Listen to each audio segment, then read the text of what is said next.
I wish I could adequately describe to you how comical the saga has been behind this parcel. So comical, I will be doing a YouTube video about it. Stay tuned. It was pretty wild. This all started because of the ForgeCast, the podcast that I co-host with my boy Big Fudge, Sam Towns. We talk all about forging, blacksmithing, knife making. It's mainly educational, and one of the things that we do on there is just to sort of drive people to try new things and push themselves and learn. We get them to do a thing called a ForgeCast challenge. And the ForgeCast challenge is a monthly challenge where we'll maybe do something, maybe something simple for beginners to try, maybe something more complex, or maybe something that just tests you and tests to see what you're capable of. And sometimes it's not necessarily a skill-based thing. Sometimes it's something that we think that you should do. And we did a challenge a while back to basically face a thing that you've been putting off for way too long in your workshop. Everybody's got that thing. Like they may want to clean their workshop or organize a certain part of their workshop, or maybe build a rack for their tongs because they've just been leaving them sitting on their anvil stump or whatever.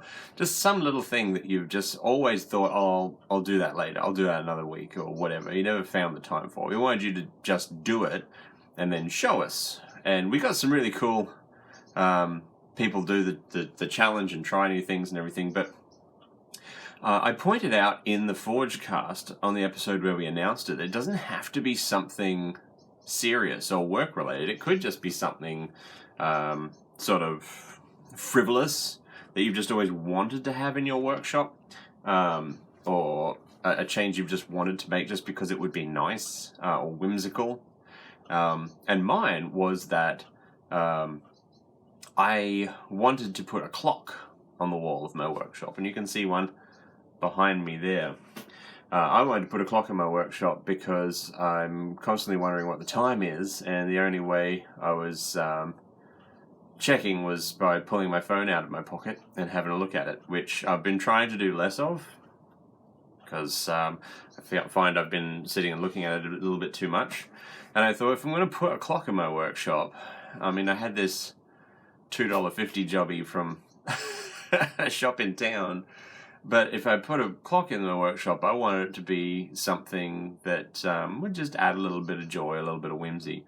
And I am big on like horology and chronology. I love clocks. I'm a big clock nerd, and I love particularly cuckoo clocks. But cuckoo clocks are very expensive, and authentic, like Black Forest cuckoo clocks, are hard to get. Not in some parts of the world, but in the little island of Tasmania, they're quite hard to get. And when you can bring them in and things, they're not only very expensive, but quite fragile and difficult to ship. So it was something I wanted to try and pursue. I even thought of building my own, but I was just having a hell of a time trying to actually track one down. Until I got contacted by Steve Sampson. G'day. How's it going? So, Steve from Alien Monkey Blacksmith has entered a number of the ForgeCast challenges. And he likes to peruse auctions and auction houses and things like that. And he saw at an auction house the most incredible cuckoo clock that is blacksmithing themed.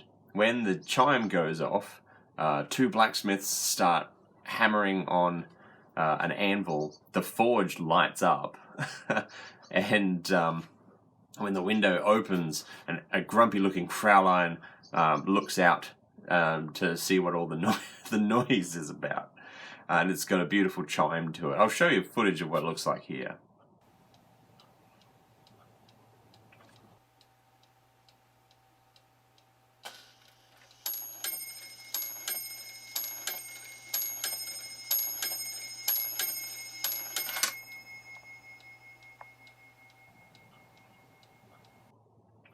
just magical. So the one that Steve found does require a little bit of work to get it working again. Luckily, I'm enough of a clock nerd that it's not a problem for me to be able to do it, and it will be. I'm starting to think it's a little bit too precious to maybe have in my workshop, but we'll see. I don't think it actually. I think it chimes every hour. Modern cuckoo clocks actually stop chiming at about 7 p.m. I think, or 9 p.m. And don't start again until 7 in the morning. So I'm not sure what the deal is with this one yet until I get it running. So if it's a all-nighter, it's going to be living out here. But it's quite a soft chime. I have opened it up and tested the chime, and it's quite soft, so it might live in the house. We'll see. But it's beautiful. I think it's the craftsmanship with which it was made was great. However, you would think this would be a very simple story based on this introduction. No. So Steve saw this clock and he contacted me and he's like, I want to get you this clock. And I'm like, dude, that's freaking amazing.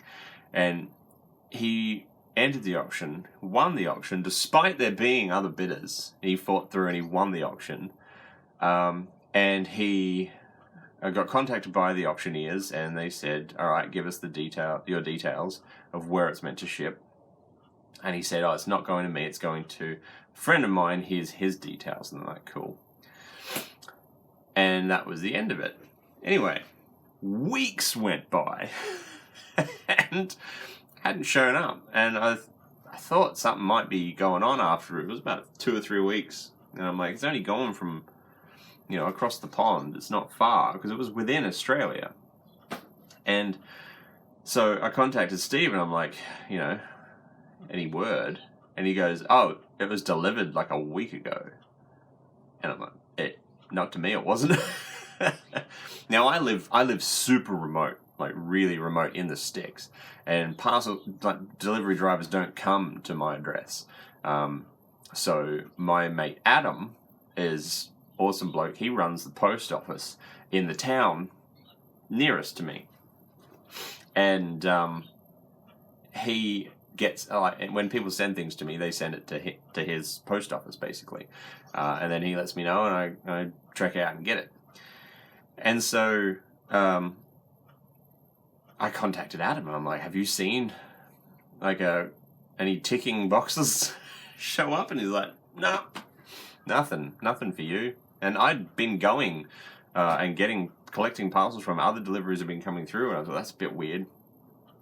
And so I have been having persistent trouble with a particular delivery company for a long time. It's a courier company down here. I won't say the name of them, but they have done nothing but screw up. It's literally like probably 1 in 3 parcels they do a massive screw up with, and it either gets lost or horribly damaged. One time it was thrown across the room, like they entered the door of the post office and pegged it, and given that it was a 2 horsepower electric motor, it caused some damage. Like they're bad couriers.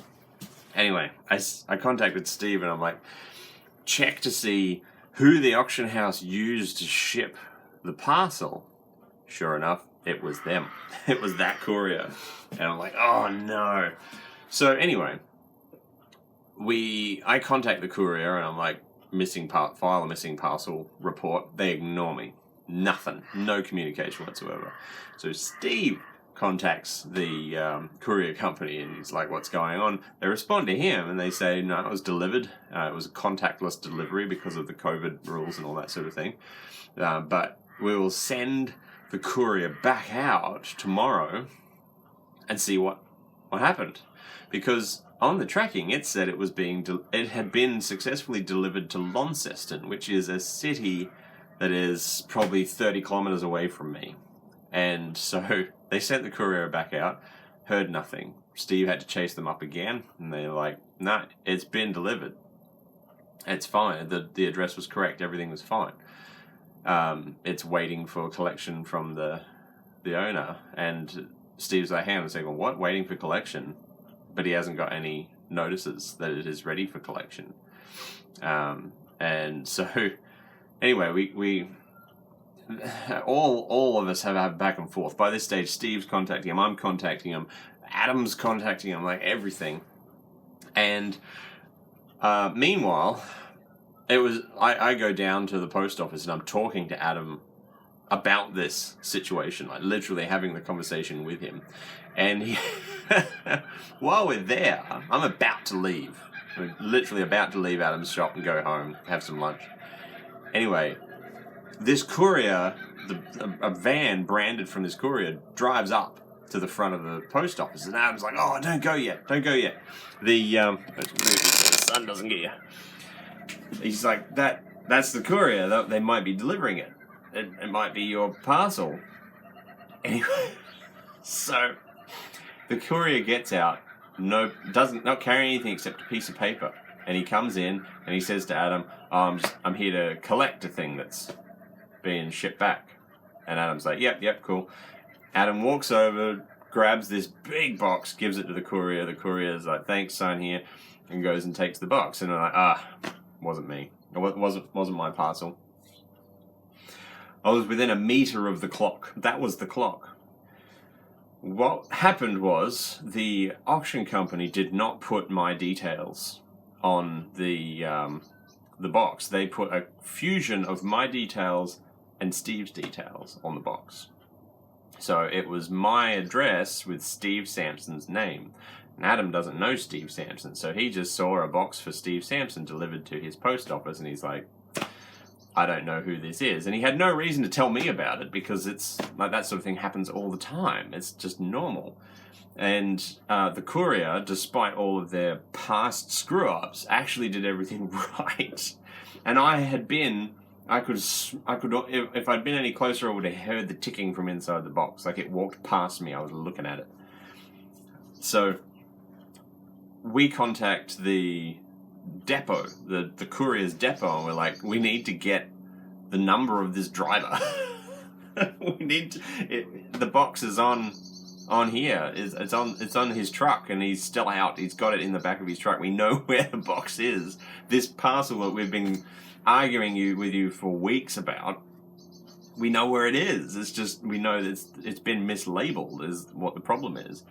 Anyway, the depot guy was actually really rude and aggressive, and he said that Adam had been abusive to his driver, which was not the case, because I was there. I was standing in the room when this whole exchange happened. It was a very friendly exchange.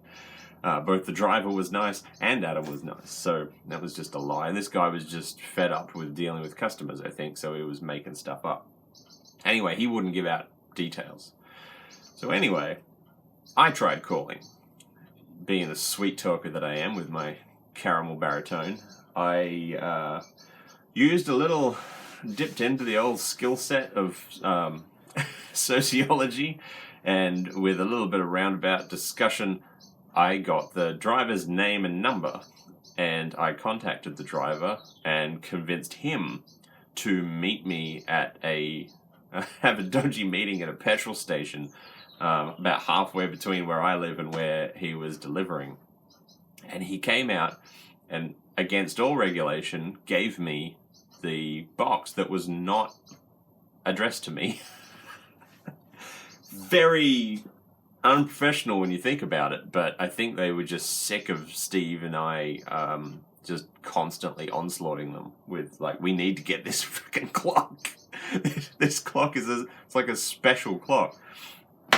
Anyway, they handed over the box, and that's where I filmed my Instagram story. I finally had it in my possession, and I was half expecting it, given the giant journey. It'd been sitting in Adam's store for 2 weeks with me going past and standing right next to it for 2 weeks.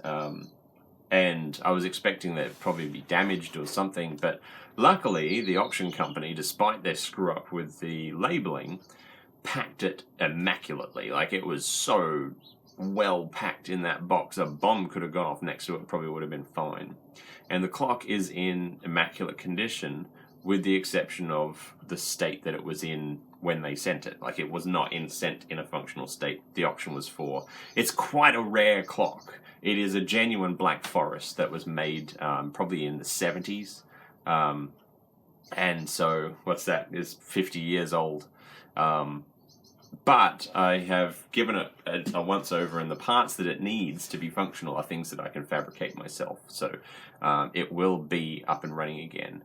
But the detail on this thing is just amazing. The paintwork, the little additions of the horseshoes, and the insinuation of wheelwright work being done, and the strike team. Although they've fused the forge and the anvils together, it would be awful for the heat treat of the anvil if you were to put a forge in the middle of it. But it's just a beautiful little thing, right down to the grumpy little Fraulein that peers out, like wondering what all the noise is. I love it. It's the perfect amount of whimsy, and for Steve to have seen it and thought of me and then to get it for me is incredible. And I am going to be making him a pocket knife for just to show my appreciation, because I don't think it's one of the most thoughtful gifts I've ever gotten in my life. But the saga leading up to it is not over. Well, not leading up to it, but surrounding it, because I got it home, and I was in my workshop pulling out just reams of bubble wrap and those little air pouch things and everything. I'm unpacking it, and I've got it in front. I finally lift back the final piece of bubble wrap, and I'm filming an Instagram story on my or a video on my phone of the unwrapping to send to Steve to actually show it being revealed. And I have to cut off the video because I get a call from Adam. Adam only actually call, and Adam usually messages me on Facebook or Instagram. He doesn't call me unless it's an emergency. And he calls me saying, "Are you messing with me? Are you like, is this part of some elaborate joke, this whole thing?" And I'm like, "Well, what do you mean? I have no idea what you're talking about." And he goes, "I can hear a cuckoo clock in my shop, and we've been looking for it for the past 10 minutes and can't find where it is. We just hear the cuckoo." And I'm like, "What? What are you talking about?" And he goes, "There is a cuckoo clock going off. I can hear the cuckoo. My wife can hear the cuckoo. What's going on? This is a little bit too much of a coincidence." It was pure coincidence. Somebody else had gotten something delivered that makes a cuckoo clock sound, and it started going off in the shelves where all the parcels are behind them, like 10 minutes after I left with the cuckoo clock. I had gotten home with the cuckoo clock. Just pure coincidence. And like, it makes you think. The sequence of events, the large scale sequence of events, starting in the 70s when this cuckoo clock was built in West Germany at the time, it was called, to lead to that coincidence happening, boggles my mind. The sheer probability of it happening is just unfathomable. And the world is like that sometimes. And it's as close as you're going to get to real magic, if you ask me. So, yeah, I had to share that story, because what led to one of the most thoughtful gifts I've ever gotten in my life, and something that I will treasure for the rest of my days, and hopefully, it will continue to bring joy to people even after I'm gone. It's a wild story, and probably one of the wilder things, sequences of events over something that is on the surface so inane. Mind-boggling stuff, and I just had to share it with you guys. I thought you'd find it entertaining. Hopefully you found it as entertaining as I did. I don't know about you, Steve. Dude, that is so good. Like, I'm so happy that you got your package. You got your dream of having a cuckoo clock on your wall. Man, it's just been such an emotional roller coaster ride. I've gone from frustration and anger through to elation.